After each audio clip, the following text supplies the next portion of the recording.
Hola, buenas noches, bienvenidos al segundo acto de Teatro Crítico aquí en Oviedo Televisión. Nos acompañan esta noche don Tomás García López, buenas noches, don Marcelino Suárez Ardura, buenas noches, y el principal protagonista, por lo que les voy a contar a continuación de esta noche, don Gustavo Bueno Martínez. Buenas noches, don Gustavo. Hoy vamos a dedicar el programa a la reedición en PDF, como ya hemos hecho en otras ocasiones con otros libros, de un libro de don Gustavo, el primer ensayo sobre las categorías de las ciencias políticas, que se publicó en el año 1991. En este mes de junio del 2008 se ha reeditado en PDF en las páginas de la Fundación, la página web que todos ustedes pueden consultar, www.fgbueno.es. Ahí pueden consultar la edición en PDF totalmente gratuita de esta obra que, como he dicho, se publicó en 1991. Han pasado, ¿cuántos años, señores, desde que se publicó el libro? Unos cuantos, ya una década, ¿verdad? Más de una década por delante. Don Gustavo, bueno, tenemos aquí el libro, no sé si alguna cámara puede cogerlo. Ahí está, no sé si se ve bien. Tenemos aquí el libro. Ya se lo pregunté en otra ocasión a propósito de creo que fue la metafísica presocrática. ¿Añadiría algo o lo dejaríamos tal y como está? Sí, bueno, ya se ha añadido ya. Se han añadido muchas cosas. Este libro es un esqueleto, por así decir, en función de lo que luego vino. Hay otros libros posteriores donde han desarrollado ampliamente, porque ahí está un esqueleto. Este es un libro que me lo encargaron a mí, no el tema, era una biblioteca que aparecía en La Rioja Nueva y me dijeron que había que escribir un libro. Y eran las fechas, porque claro, el libro sale en el 91, pero quizás esto fue un poco antes. Cuando me lo encargaron fue cuando estaba cayendo la Unión Soviética, precisamente esto. Este libro está escrito desde el punto de vista de la coyuntura, era cuando cayó la Unión Soviética. Y entonces, pues viene a ser una especie de balance de lo que significaba el marxismo político. En el fondo es una especie de... no es la primera vez, porque ya había publicado algún artículo en el sentido de la vuelta del revés del marxismo, más o menos.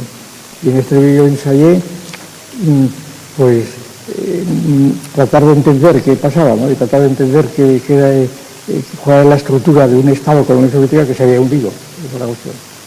Que luego yo, como no quería hablar de la Unión Soviética, no por nada, no importaba para distanciarme, por eso me llevó a Roma como modelo, ¿verdad? Por eso hay al final un caso de Roma que viene a ser la Unión Soviética, ¿no? Y es eso, de manera que...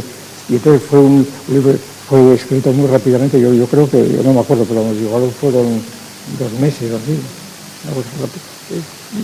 una cosa muy rápidamente escrita. Entonces era un esqueleto, era una cosa que ves que sale, la estructura está hecho, pero claro, muy desarrollado, de manera que después está muy desarrollado usted. Así que entonces yo no quitaría nada, sino que agregaría lo que después he agregado, ¿verdad? Por lo menos. Tomás. Pues vamos a ver, esta primera impresión que nos ha proporcionado don Gustavo, pues me va a permitir a mí hacer ya la primera intervención a propósito, precisamente indicar a nuestros telespectadores en qué puntos, concretamente, el profesor Gustavo Bueno emprendió eso que él llama la vuelta del revés del marxismo. Bueno, hay que decir que el libro está... Explica un poco de la vuelta del revés, el público sí, vamos a ver que... es la relación entre... El destino, ¿no? Para que lo que sepa el público. Sí. Lo voy a intentar. Pero yo quiero encuadrar eso precisamente pues en el diseño general de la obra, que está dividida en 2 partes.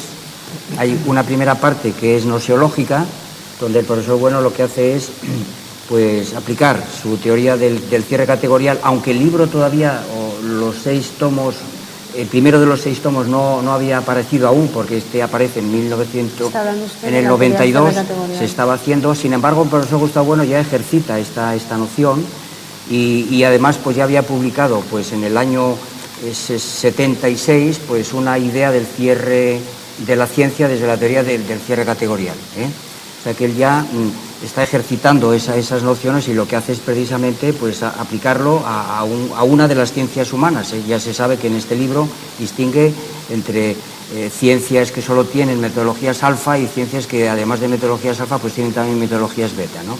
Es decir, para nuestros telespectadores, metodologías alfa aquellas en las que los resultados neutralizan las operaciones, mientras que las ciencias humanas eso es imposible, pero tienen también alguna...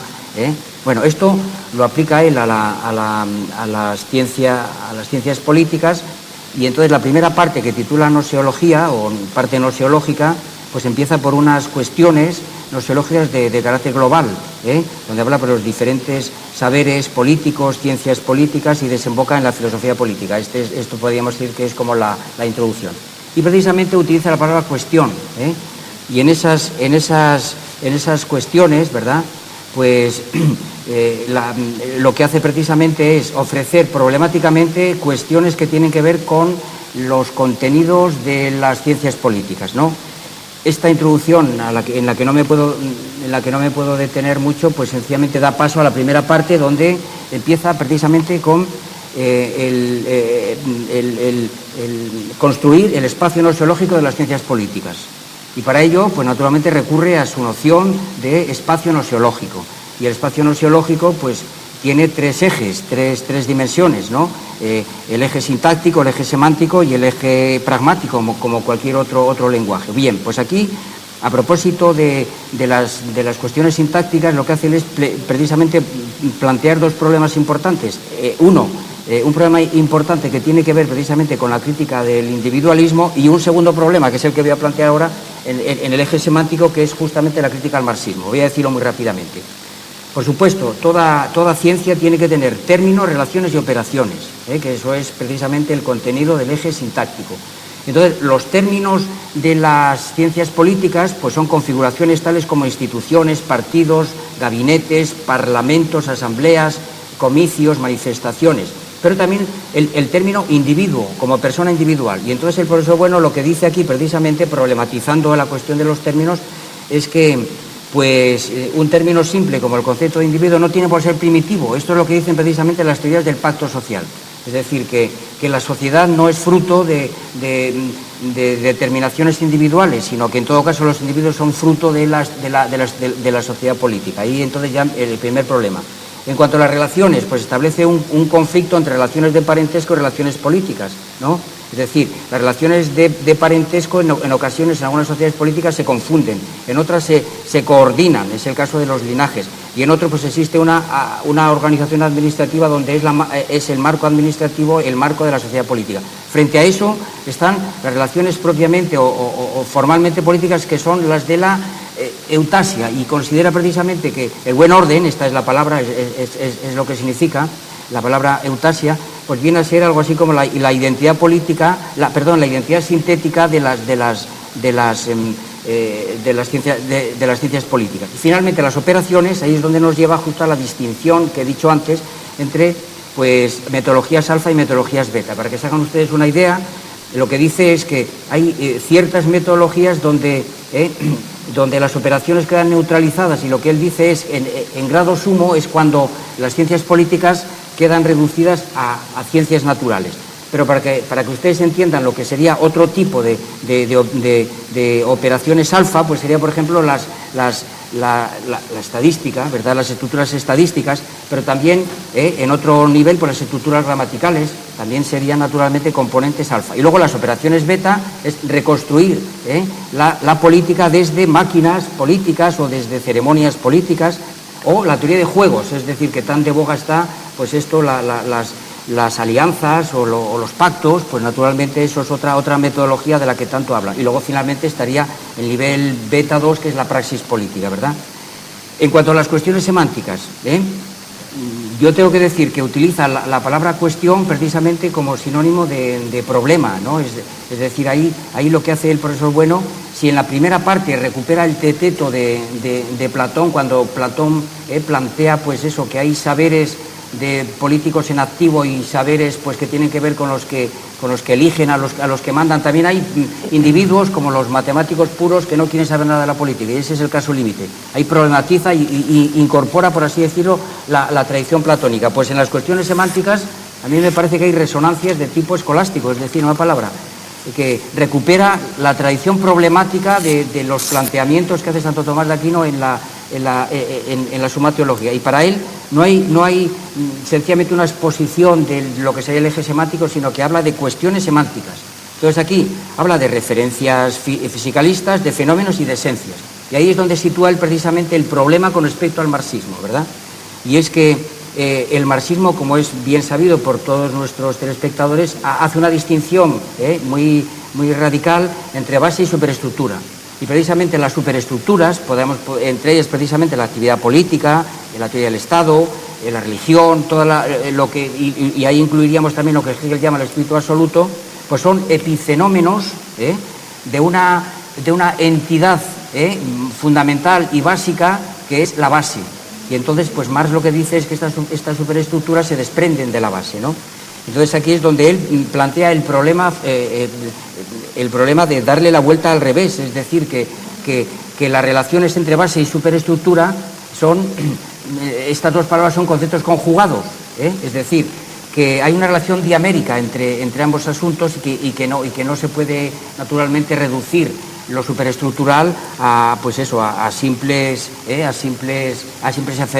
epifenómenos. Finalmente, las esencias, y ya con esto termino esta primera intervención, pueden estar basadas en teorías no societarias de carácter teológico, psicológico o cultural, no puedo entretenerme demasiado en el asunto, o teorías societarias que hacen referencia, por un lado, al pasado de la sociedad política y por tanto serían pues teorías patrióticas, o por el contrario, y dentro de esto también estarían las teorías etnologistas, que tanto están de moda en el momento actual a propósito pues de las señas de identidad, o ciertas teorías que están orientadas hacia el futuro, y el lema sería Salus Populi, Suprema Les, y entonces pues naturalmente con esto cubre él perfectamente el primer apartado, la primera parte de su teoría, es decir, ofreciéndonos las ciencias políticas con un espacio noseológico donde los tres ejes pues naturalmente están coordinados y no dan como consecuencia pues la posibilidad de identidades sintéticas. Sí, yo simplemente quería comentar que no hay que entender el primer ensayo como una suerte de discurso completamente exento, ¿no? Porque como si fuese, por ejemplo, la cúpula de Brunelleschi, que se levanta sobre su mismo andamiaje, porque cuando los historiadores del arte dicen eso, en el fondo la cúpula de Brunelleschi no se levanta sobre el mismo andamiaje, sino que se levanta sobre otras estructuras. Es decir, que el libro de Gustavo Bueno rotura los campos de la historia, los campos de la filología, los campos de la sociología, los campos de las ciencias políticas, y rotura dando incluso una solución a aquellas dicotomías que aparecen en estas ciencias, ¿no? Por ejemplo, el caso de la historia, entre el problema de la oralidad y la historicidad, cuando aparece la escritura, y por lo tanto ahí nos ofrece una idea de tiempo muy interesante, de tiempo histórico, que acoge y que sabe dar respuesta a todos esos problemas, solucionando esa especie de dicotomía que tanto los arqueólogos como los historiadores constantemente están discutiendo. O, por ejemplo, un problema que al menos todos los que pasaron por la Facultad de Historia de la Universidad de Oviedo siempre vieron en los primeros años de sus estudios, que era enfrentarse con la obra de Gordon Childe y ver el problema del excedente, ¿no? El excedente como una suerte de recurso económico del que se beneficia una supuesta clase sacerdotal o de especialistas, y que solamente esa clase de especialistas surgen cuando aparece ese excedente del que se van a aprovechar, cuando realmente la cuestión es mucho más compleja, porque esos especialistas ya tienen que estar dados en las sociedades naturales y aprovechándose no de un excedente porque son ellos mismos los que están generando ese excedente, ¿no?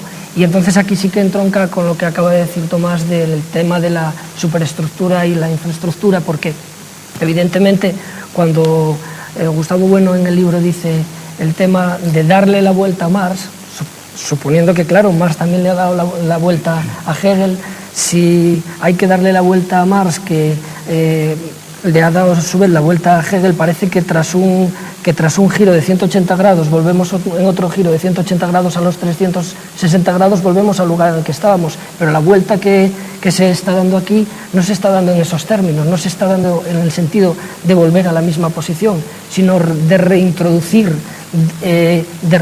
en la infraestructura política todos los elementos que son de la infraestructura, pero que de alguna manera están desempeñando también funciones, o de la superestructura, quiero decir, están desempeñando funciones necesarias para el funcionamiento de la base de la infraestructura. Es decir, que, por ejemplo, cuando decimos que el carburo es el que hace funcionar una máquina, evidentemente es cierto, y si el carburo lo interpretamos como infraestructura, sí que sería la tesis marxista, pero resulta que cada una de las piezas que componen la máquina son necesarias para que tenga sentido el funcionamiento del carburo que hace funcionar a su vez la máquina. Y desde luego no podemos prescindir del carburo, pero la máquina está haciendo la posibilidad de que el carburo tenga sentido en ese complejo, ¿no? Esa sería, de alguna manera, por explicarlo más gráficamente, la vuelta que se hace de Marx, ¿no? Ese es un ejemplo, pero bueno, hay muchísimos otros, como también los problemas, bueno, infraestructura, superestructura o el del excedente que he dicho, ¿no? Y que con ellos empieza a recorrer, empieza a recorrer todas las ciencias. Una vez que desbroza todos esos problemas es cuando se plantea una idea ontológica ya de política, ¿no? Que se entiende por sociedad política.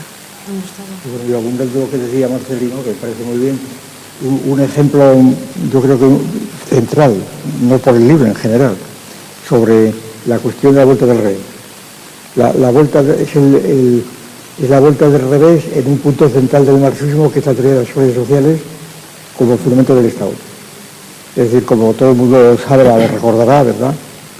Se discutió durante años, durante siglos, desde Marx hasta... y ahora también se sigue discutiendo. Lo que pasa es que ya no tiene el grado de apremio que tenía cuando se escribió el libro, ¿no? Donde las discusiones eran diarias constantemente, ¿no? Pues la vuelta del revés, bueno, ya lo explicó Marcelino, es aquello que dijo Marx cuando alguien pensó que ya en la segunda edición del Capital que Hegel ya era perro muerto, ¿verdad? Ya es perro muerto, y entonces dijo Marx, Hegel no es perro muerto. Era una gran valentía de Marx, por supuesto. Hegel no es perro muerto, porque lo que hay que hacer es darle la vuelta del revés. Un estilpe, que es coger el calcetín y volver al revés. La vuelta al revés es porque dentro de su cáscara mística, algo así, se encuentra una semilla racional. Esa es la idea, ¿verdad? Pues un poco yo aproveché esa idea, bueno, que estábamos imbuidos enteramente en aquello, la vuelta del revés, y en este libro se trata de dar una vuelta del revés, pero no programática, sino ya ejecutada, aunque sea en esbozo. Bueno, pues un ejemplo, y las vueltas del revés son en muchos puntos, como ha dicho Marcelino, no es un punto, es en muchos puntos. Uno de los puntos, yo creo, más importante es este. Yo creo que todo el mundo se da cuenta del alcance que tiene, por lo menos la pretensión. Como es bien sabido, la teoría clásica del Diamat y del marxismo, pero sobre todo cristalizada en el Diamat fue la escolástica marxista de la Unión Soviética, ¿no? Que es la que hizo que el marxismo fuese conocido y durase durante todo el mundo, y las miles de ediciones del Capital y del Marx eran allí. La tesis esquemática era la siguiente: la sociedad humana procede de un pecado original, la historia de un pecado original, que es la división en clases. Hay un primer estadio, que es la comunidad primitiva, en donde todos los bienes se poseen en común, y entonces hay una especie de pecado original, bueno, digo por comparación con la versión bíblica, ¿no? Hay un pecado original, que es el momento en donde la sociedad se divide en clases, es la clase de los explotadores y la clase de los explotadores. Son dos clases sociales definidas por la relación con los medios de producción. Gustavo, me va a perdonar, pero tenemos que hacer un corte para publicidad. Lo dejamos aquí, en los explotadores y explotados, que está muy bien, seguro que a todo el mundo le interesa este tema, y más en las circunstancias en las que nos encontramos. Y a la vuelta de publicidad sigue. Muy bien, muy bien.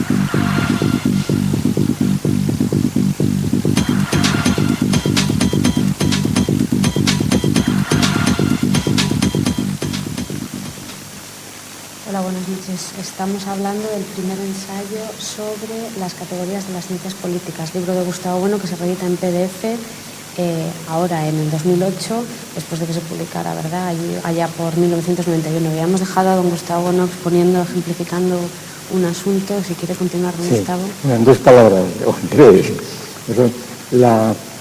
Decíamos que en este libro hay un intento de dar la vuelta de revés a Marx. Y poníamos algún ejemplo, había puesto Marcelino algún ejemplo, y Tomás sobre lo que era la vuelta del revés y la Unstilpung, y yo iba a poner otro de los ejemplos que yo creo que todo el mundo entenderá, por lo menos la importancia que tiene, ¿no? Es la teoría de Marx del Estado, expuesta por Engels, un libro muy popular en aquellos años, lo leía todo el mundo. Entonces, el origen de la familia, propiedad del Estado. El libro de Engels era un libro que se leía a cientos, ¿verdad? Por todo, en la facultad todo el mundo leía los libros de la familia, propiedad del Estado. Bien. Pues, y cosa que invito ya a los oyentes que le echen un vistazo, porque tiene un vigor todavía que es impresionante el libro de Engels, ¿no? Desde luego. Entonces, esquemáticamente la teoría del marxismo, de Marx y Engels, era esta: la sociedad nace a la historia de la sociedad humana por el pecado original de la división en clases definidas en función de la relación con los medios de producción.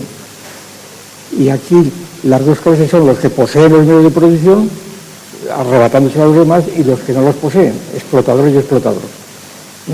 Estas clases que dividen la sociedad, en 2 grupos, va evolucionando, y entonces, saltando muchas etapas porque no hay tiempo, el Estado, en definitiva, viene a ser una especie de institución establecida por los explotadores para poder perpetuar y asegurar y extremar la explotación de los oprimidos. Entonces, el Estado es un instrumento de explotación de los oprimidos. Y por consiguiente, el Estado pues es, en principio, claro, esto está en relación con el principio anarquista del marxismo, porque aunque después el choque con el anarquismo en la Primera Internacional, la famosa conflicto Bakunin-Marx, versó sobre este asunto, pero es muy importante tener en cuenta siempre y no olvidar que el fin último del marxismo era el anarquismo, era la abolición del Estado.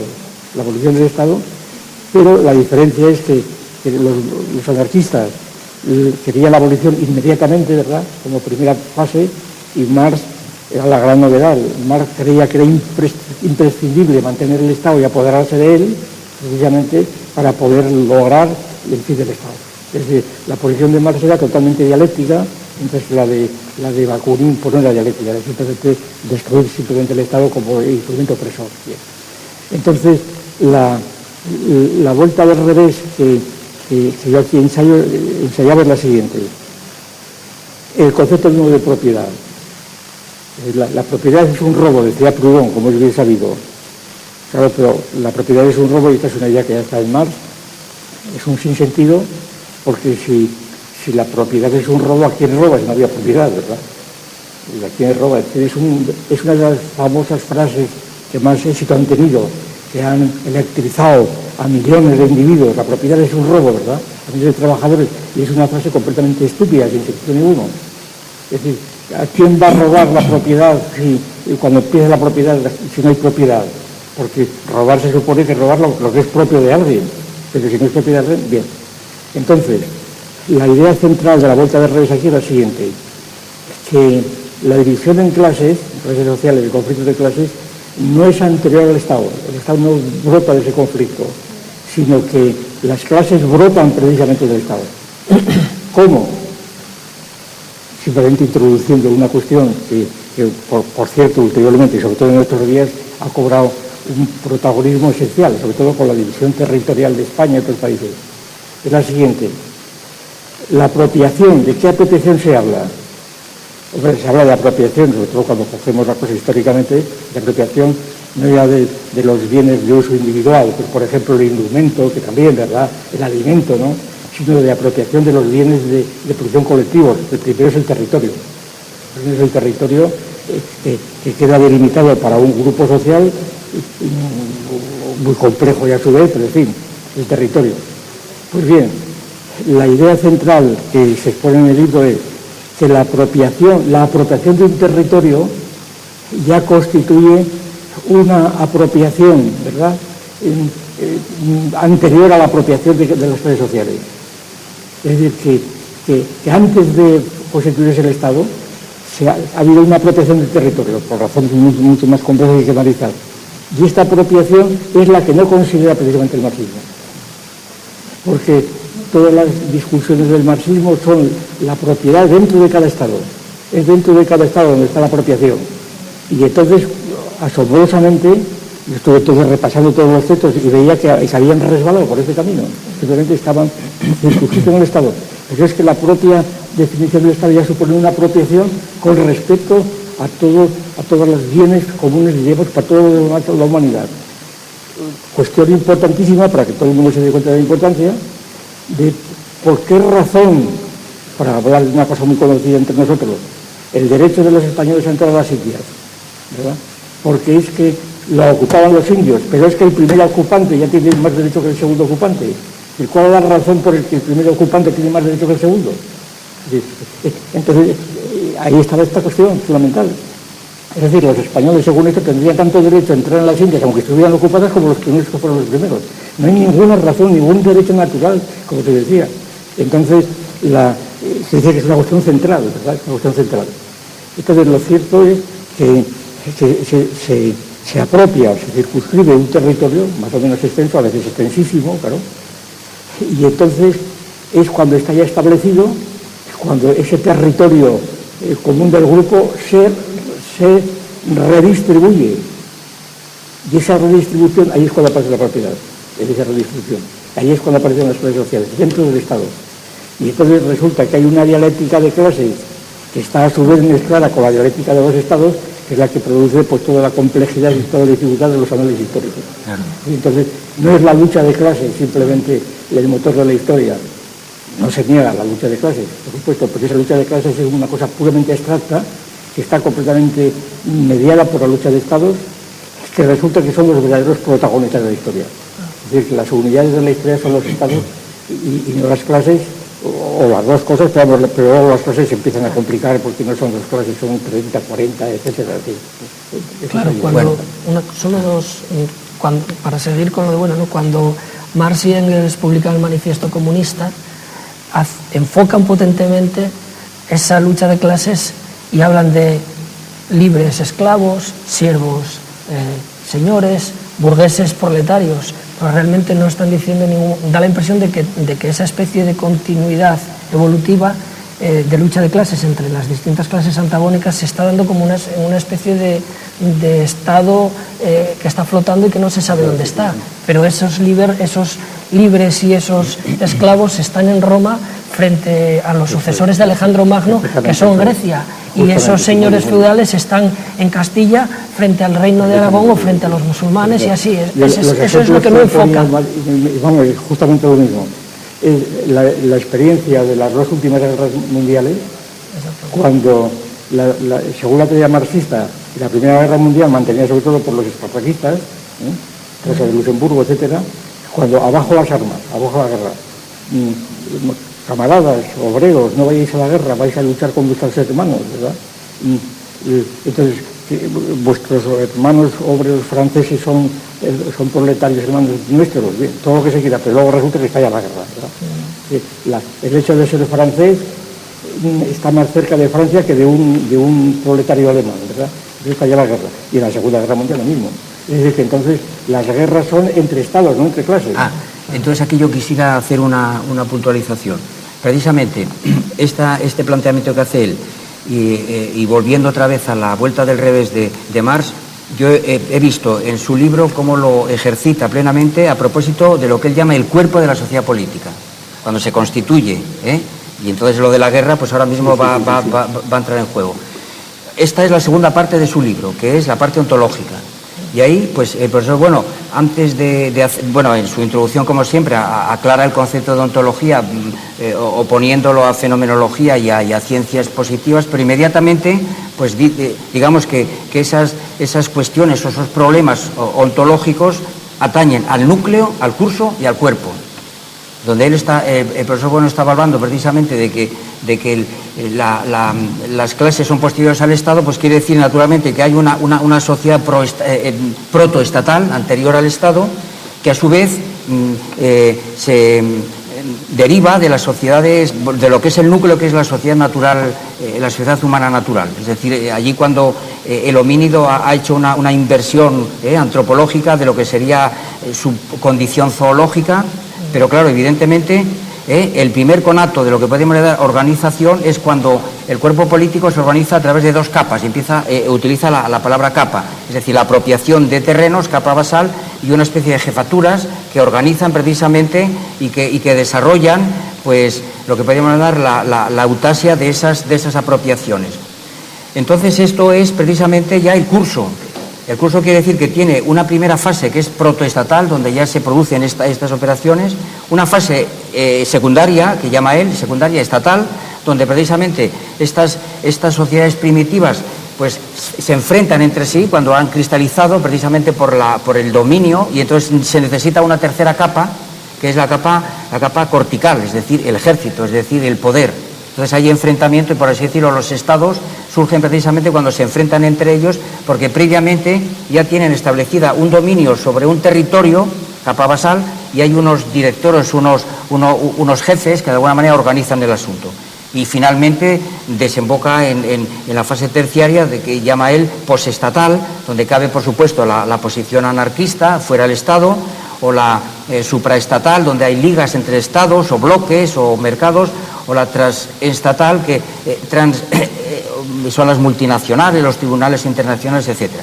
Y entonces el tercer capítulo, que es el más sólido a mi juicio de su exposición, de su recorrido, es cuando él habla del cuerpo de la sociedad política. Y aquí es donde se enfrenta, por un lado, al formalismo político, aquellas teorías como la de Montesquieu, que creen que la política se desarrolla exclusivamente en lo que él llama el eje circular, las relaciones entre los individuos, y la crítica al marxismo, la vuelta al revés del marxismo. ¿Por qué? Porque Marx no es formalista. Por supuesto que incorpora lo que podríamos llamar los elementos propios del eje radial, que es la naturaleza, y del eje angular, pero lo hace de forma ecléctica, dice él. Dice, de forma ecléctica, sin orden. Es decir, que no establece unas conexiones adecuadas precisamente para constituir un cuerpo de la sociedad política. Y por tanto, pues hay salidas voluntaristas, mentalistas, y entonces pues el profesor Bueno lo que dice, y vuelve otra vez a la idea de base y superestructura. Entonces el profesor Bueno redefine el concepto de base, no en el sentido marxista como el motor oscuro y oculto que hace que surjan las superestructuras y por tanto las relaciones políticas, sino que la base es el sistema de fines de las propias operaciones subjetivas, y por tanto tiene que haber un sistema apotético de fines, es decir, que la base, pues naturalmente permite, por así decirlo, que se constituya la sociedad política. Y entonces la política revierte, es una relación diamérica, la descomposición de un concepto pues tiene que estar integrado por el otro y viceversa, ¿no? Tomás, un momento. Sí. Yo utilizaba un símil ahí, porque era muy intuitivo, para explicar esta vuelta de revés de la base. Que la base es una metáfora tomada por Marx, Ausbau, ¿verdad?, de la arquitectura. Hay una base, un cimiento, y luego sobre ellos se edifican los pabellones, que son las superestructuras. Claro, esta metáfora de Marx pues arrasó completamente. Yo creo que fue uno de las metáforas más graves que tuvo el marxismo para su trivialización y su degeneración. ¿Saben? Porque resulta que la base se convertía en base y en motor, que sostenía todo y los ejemplos que ponían, evidentemente, si la base falla, si ahora fallan el petróleo, ¿verdad?, que es básico, se paraliza el sistema, se colapsa el sistema económico y el Estado.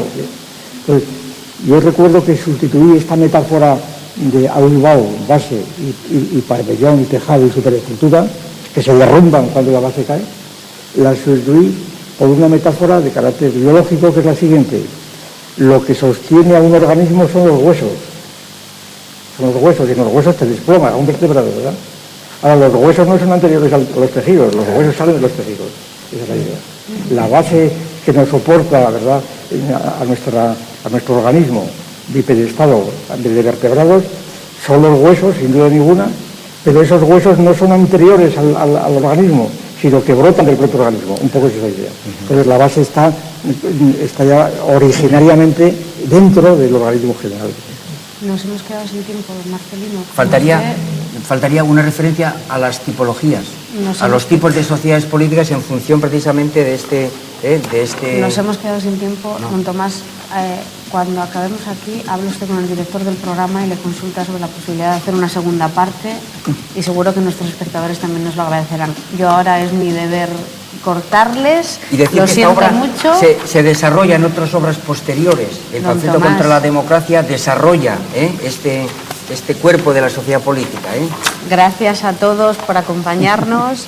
Si don Tomás es muy insistente, dedicaremos una segunda parte al primer ensayo y gracias a los tres, por supuesto, por estar aquí esta noche. Buenas noches.